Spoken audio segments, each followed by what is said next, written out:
Hi guys, मेरा नाम कुशल है। मैं आईसर भोपाल से हूँ और इस हफ्ते हम सिग्नल्स और एंड सिस्टम्स कोर्स में सीख रहे हैं फ्रीक्वेंसी डोमेन रिप्रेजेंटेशन और एक टाइम डोमेन सिग्नल की आप फ्रीक्वेंसी डोमेन प्रॉपर्टीज़ किस तरीके से आप कैलकुलेट कर सकते हैं और उसे आप सिग्नल एनालिसिस में किस तरीके से आप यूज़ कर सकते हैं। तो पिछले मॉड्यूल 3.1 में हमने देखा कि फ्रीक्वेंसी डोमेन रिप्रेजेंटेशन का बेसिक मतलब क्या होता है और आज हम देखेंगे कि एक गिवन टाइम डोमेन सिग्नल का आप फ्रीक्वेंसी डोमेन कंपोनेंट्स किस तरीके से आप कैलकुलेट कर सकते हैं।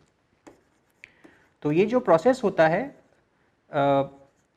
फ्रीक्वेंसी डोमेन कंपोनेंट्स कैलकुलेट करने का, इसके भी कई सारे अलग अलग तरीके होते हैं, बट जो सबसे बेसिक तरीका है जिसके ऊपर बाकी सारे तरीके बेस्ड होते हैं उसे कहते हैं फूरियर ट्रांसफॉर्म।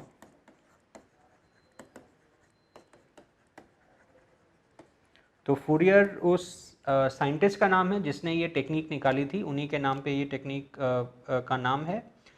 तो हम इसके बेसिक फॉर्मूला को स्टडी करेंगे और एक सिंपल एग्जांपल देखेंगे कि ये किस तरीके से आप कैलकुलेट कर सकते हैं। मॉड्यूल 3.1 में हमने देखा कि सपोज़ हमारे पास कोई अगर एक सिग्नल है जो कि 3 फेजर्स का लीनियर कॉम्बिनेशन है, जैसे कि 3 e power j omega 1t plus 4 e power j omega 2t plus 5 e power j omega 3t। तो ये और कुछ भी हो सकता है, ज़रूरी नहीं कि यही फॉर्मूला हो, ये बस एक एग्जांपल में ले रहा हूँ। तो यहाँ पे अब अगर आप उसका अगर फ्रीक्वेंसी डोमेन रिप्रेजेंटेशन अगर आप बताना चाहते हैं तो उसके कई तरीके हैं, बट एक तरीका ये हो सकता है कि आप इस फ्रीक्वेंसी एक्सिस पे ओमेगा 1, ओमेगा 2, ओमेगा 3 आप मार्क कर दें। ये मैंने आर्बिट्ररी कुछ वैल्यूज़ लिए हैं, ये कुछ भी हो सकते हैं, और वहाँ पे आप ये कहें कि ओमेगा 1 पे इसकी वैल्यू 3 है, ओमेगा 1 पे 4 है और ओमेगा 3 पे 5 है। ये एक तरीका है कि एक सम ऑफ 3 फेजर्स को आप फ्रीक्वेंसी डोमेन में इस तरीके से आप रिप्रेजेंट कर सकते हैं। लेकिन ये तो एक बहुत सिंपल सा एग्जांपल है जहाँ पे आपके पास ऑलरेडी एक लीनियर कॉम्बिनेशन ऑफ फेजर्स दिया हुआ है, लेकिन जो जनरल जो लाइफ में हम फंक्शंस देखते हैं वो आर्बिट्ररी कुछ भी हो सकते हैं, वो कई तरह के कई कॉम्प्लेक्स फंक्शंस हो सकते हैं जिसे इस तरीके से सिंपल वे में लिखना पॉसिबल नहीं है। तो उनका फ्रीक्वेंसी डोमेन कंपोनेंट हम कैसे निकालें? तो यहाँ पे अगेन जो सबसे इम्पॉर्टेंट कॉन्सेप्ट हमारे काम आता है वो है ऑर्थोगोनैलिटी। जैसा कि अगेन हमने पिछले वीडियो में देखा था कि जो फेजर्स होते हैं वो ऑर्थोगोनल होते हैं, यानी कि आप अगर 2 फेजर्स को मल्टीप्लाई करके -इन्फिनिटी से इन्फिनिटी तक इंटीग्रेट करेंगे तो उसकी value will be 0 if the phasors are not complex conjugates of each other, और अगर वो एक दूसरे के कॉम्प्लेक्स कॉन्जुगेट्स हैं तो उसकी वैल्यू होगी 2 pi into delta omega 1 minus omega 2, जहाँ पे omega 1 omega 2 are the frequencies of the 2 phasors we have taken. यानी कि हम उसे इस तरीके से लिख सकते हैं -infinity to infinity e power j omega 1t e power minus j omega 2t dt is equal to 2 pi delta omega 1 minus omega 2, जहाँ पे डेल्टा फंक्शन है हमारा डिराक डेल्टा फंक्शन, जो कि हमने इस कोर्स के फर्स्ट वीक में सीखा था। तो ये जो सबसे इम्पॉर्टेंट प्रॉपर्टी है ऑर्थोगोनैलिटी की, ये हमें फूरियर ट्रांसफॉर्म का जो मैथमेटिकल डेफिनेशन निकालने में मदद करती है और जो हमें बताती है कि हम किस तरीके से एक आर्बिट्ररी फंक्शन को फेजर्स के रूप में रिप्रेजेंट करके उसका फ्रीक्वेंसी डोमेन कंपोनेंट हम निकाल सकते हैं। तो जो फूरियर ट्रांसफॉर्म जो होता है, तो अगर आपका कोई फंक्शन अगर f ऑफ t अगर दिया हुआ है तो उसके फूरियर ट्रांसफॉर्म को हम रिप्रेजेंट करते हैं f ऑफ j ओमेगा के साथ। j ओमेगा उस फंक्शन का आर्ग्यूमेंट है और capital F represents that particular functions Fourier transform. तो f ऑफ j ओमेगा को हम डिफाइन करेंगे फ्रॉम -इन्फिनिटी टू इन्फिनिटी। ये हम लिमिट्स हम -इन्फिनिटी टू इन्फिनिटी इसलिए ले रहे हैं क्योंकि f ऑफ t फंक्शन कोई भी आर्बिट्ररी फंक्शन हो सकता है, जो कि पीरियोडिक हो सकता है, नॉन पीरियोडिक हो सकता है, जिसके हमारे पास ए प्रायोरी इन्फॉर्मेशन नहीं है। इसीलिए किसी भी आर्बिट्ररी फंक्शन को डिफाइन करने के लिए हम ये लिमिट्स -इन्फिनिटी से इन्फिनिटी तक ले रहे हैं। फिर आता है हमारा f of t, multiplied by E power minus J omega T D T. अब यहाँ पे आप देख सकते हैं कि सपोज हमारा एफ ऑफ टी अगर एक सिंपल फेज़र है तो क्या होगा कि ये फूरियर ट्रांसफॉर्म नॉन ज़ीरो तभी होगा जबकि इस ओमेगा की वैल्यू हमारे एफ ऑफ टी के फेज़र के साथ इक्वल होगी। लेकिन अगर ये वैल्यूज़ अगर अलग हैं तो फिर इस इंटीग्रल की वैल्यू ज़ीरो हो जाएगी। यानी कि हम अगर एफ ऑफ टी को फेज़र्स के रूप में रिप्रेजेंट करना चाहते हैं तो ये इंटीग्रल सिर्फ और सिर्फ वही वैल्यू अट्रैक्ट करेगा जो कि इस फंक्शन की है एट फ्रीक्वेंसी ओमेगा। तो इससे हमें उस पर्टिकुलर फ्रीक्वेंसी पे इस फंक्शन का जो कंपोनेंट है उसकी वैल्यू हमें मिल जाएगी। अब इसे हम एक सिंपल से एग्जांपल के रूप में हम देख सकते हैं। तो फूरियर ट्रांसफॉर्म एनालिसिस या सिग्नल प्रोसेसिंग एनालिसिस में एक बहुत ही सिंपल फंक्शन है लेकिन जो बहुत ही प्रोफाउंड है और कई सारे सिग्नल प्रोसेसिंग के जो एनालिसिस हैं वो उस फंक्शन को यूज़ करके होता है जिसे हम कहते हैं रेक्टेंगुलर पल्स। तो हम टाइम डोमेन में हम फंक्शन ले रहे हैं सम एफ ऑफ टी जो कि है एक रेक्टेंगुलर पल्स जो कि माइनस t1 से t1 तक जा रहा है और जिसकी हाइट है 1 और ये जो फंक्शन है ये इस रेंज के बाहर में 0 है। यानी कि F of T is equal to 1 for t less than equal to t1 और greater than equal to minus t1 और इट इज 0 फॉर अदरवाइज। तो ये हमारा रेक्टेंगुलर पल्स है। अब इसका हमें फूरियर ट्रांसफॉर्म कैलकुलेट करना है वही फॉर्मूला यूज़ करके जो हमने पिछले पेज में लिखा था। तो क्या फॉर्मूला था? हमारा फॉर्मूला था F of J omega is equal to integral minus infinity to plus infinity F of T जो फंक्शन जिसका हमें फूरियर ट्रांसफॉर्म कैलकुलेट करना है multiplied by E power minus J omega T multiplied by D T. अब यहाँ पे आप पूछेंगे कि हमने यहाँ पे ये माइनस साइन क्यों लिया है?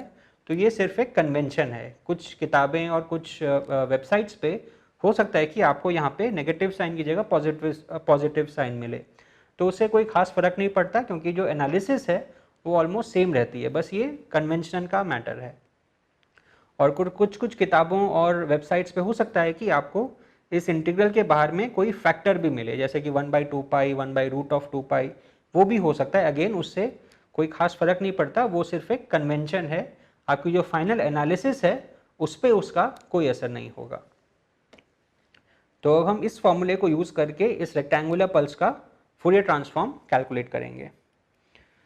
सो F of J omega is equal to integral minus infinity to infinity F of T E power minus J omega T D T. अब ये जो हमारा फंक्शन है ये माइनस t1 से t1 तक ही नॉन ज़ीरो है, बाकी सब टाइम के लिए ज़ीरो है। सो ये इंटीग्रल हो जाता है integral minus t1 to t1। अब माइनस t1 टू t1 में इस फंक्शन की वैल्यू है 1, तो it will be just 1 into E power minus J omega T D T. अब आप इसको इंटीग्रेट करेंगे बेसिक इंटीग्रेशन का कॉन्सेप्ट यूज़ करके।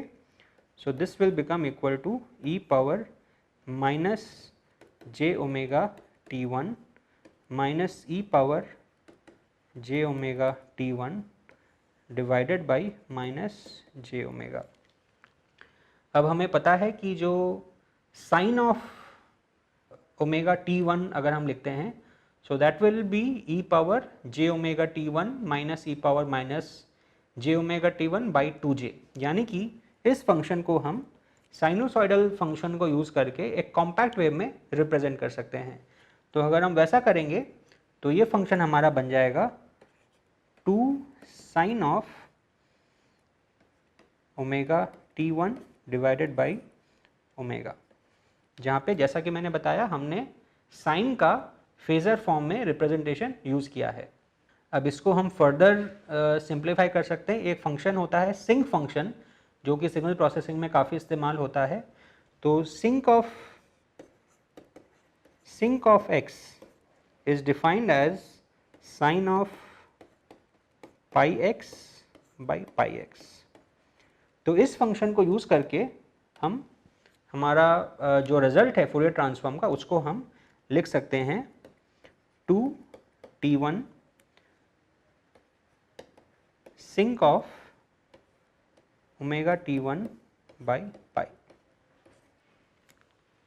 सो ये हमारा फूरियर ट्रांसफॉर्म है ऑफ द रेक्टेंगुलर पल्स। अब ये फंक्शन दिखता कैसा है, अगर आप इसको ड्रॉ करना चाहें तो आप कुछ इस तरीके से ड्रॉ कर सकते हैं।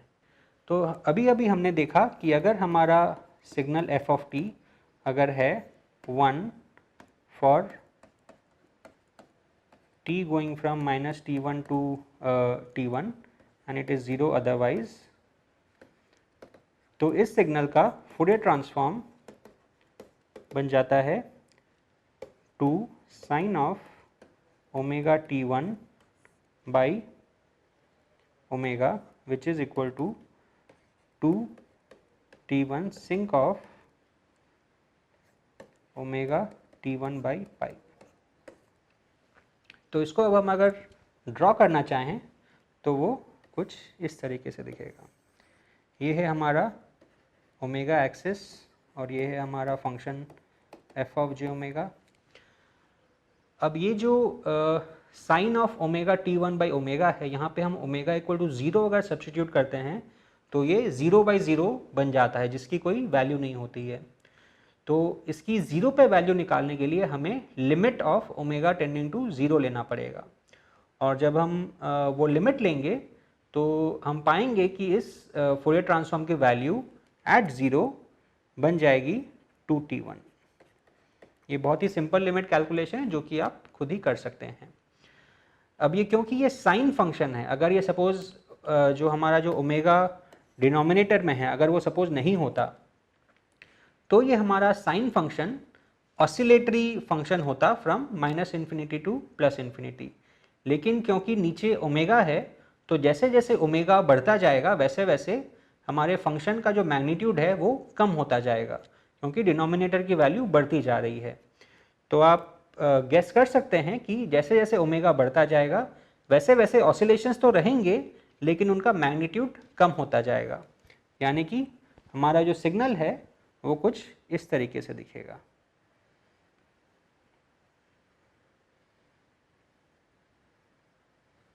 और वैसे ही लेफ्ट हैंड साइड में भी होगा, लेफ्ट हैंड साइड में सिमेट्रिक होगा